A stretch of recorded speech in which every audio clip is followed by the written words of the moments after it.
Alright, hello there. Today I'm bringing some gaming information about Street Fighter V's new character, kolin? Kolin? I don't know how to pronounce it correctly.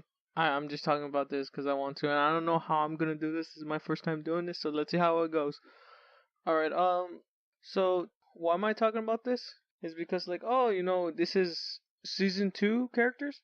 Yeah, season 2 characters, and we're just seeing, like, who are the new cast they're bringing in, because this game is gonna keep going all the way, maybe up to 2020.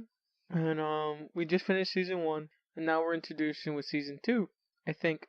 And with season 2, we got this new character, and I'm not sure how I'm gonna do this, which is gonna be pictures or video. I'm not really sure. Let's see how this goes. The thing about her is ice attacks, which matches her outfit from, like, Russians, and the clothing. And when I'm really talking about this, because it's like, I just saw this new game mechanic, or this new move she does, which I'm gonna show right now, which is ice jumping. Yeah, double jumping, which is really interesting. Because why it's so interesting is just that I could remember in the Street Fighter games that there hasn't been a character where you could double jump, and it's really like, this could really change the tier list, in my opinion, or the game itself, because how Mike Ross and said it, that in this episode, the neutral game featuring K Brad, I'll probably show a video. Every tournament in top 3 will consist of 2 out of these 3 characters. Talk to me. Balrog, Urian, Laura.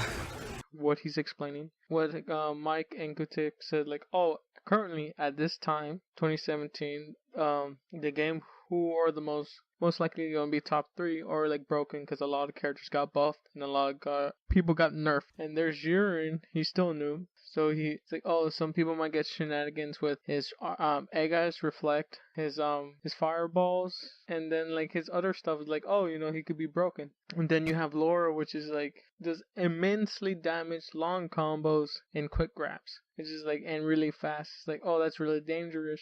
And then you have supposedly the third one. I forgot what he said, the third one. And Good Text says that it's gonna be like Third Strike, where it's gonna be Chun, and Ken, and Yun, which is gonna be those 3. It's like, we got a whole year, one more year after this, or I forget. So anyway, it's like, this is really scary, because it's like, we're just gonna see the top 3 characters and nothing else. But since this new character comes along, which it could double jump, which is gonna be like, man, that could be dangerous. Let's see, like, mix, or like something more, that it could be like, instead of top 3, it's like, she could be top tier, or 1 through and 3. And it's like, man. And then it's just that this has a parry. It just looks like it's from the air. I mean, what I mean that it could counter air parries from the air into a command throw, which is like, that's pretty scary. So you block it, take no damage, and you also inflict damage to your opponent, which is like, it's gonna be scary to attack. Because as soon as you do it, it can make it into a throw, and then the opponent takes damage. Like, okay, so it makes it more scary. You could do an EX into a slide into an attack, which is like, you could pass fireballs, which also a bonus. So you're gonna mess up people who's gonna press buttons, fireballs, and double jump, which is like, it's really scary, because basically, let's say you knock somebody down, like that, you need to dash in 3 times. So instead of that, you could probably just double jump there and be right there. It's like, man, this is scary, like the pressure. And then also it shows this last picture. I think I'm showing this, where it does this EX icicles, which is like a little shockwave of ice, which is like, you could get distance, and you could probably play keep away. It's just like, man, this is. I'm just worried though.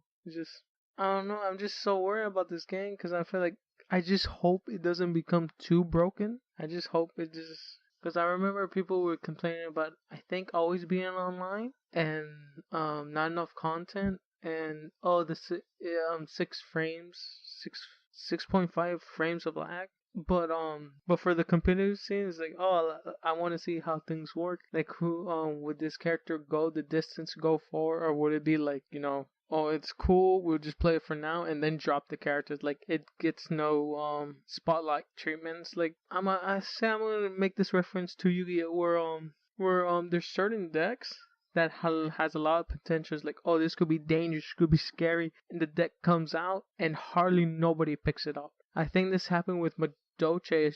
That like that deck was really like, oh, it could really mess people up, sending cards back to the hand. But not many people played it because I guess people didn't really like it, or there's already strong cards at that time. So let's just see what happens to this new character and the next characters for this season 2. Because I know at the end of the season, when we go to season 3, I know Capcom is gonna they're gonna be more buffs, more tweaks, because that's what they did for season 1. It's like, okay, here's the new characters, or these characters. Let's see what's broken at the end of Capcom Cup. Let's do some nerfs and some buffs. Let's do some tweaking, and then let's introduce the new characters. Let's see how broken they are, and let's tweak that. So I'm just, I think this is season 2.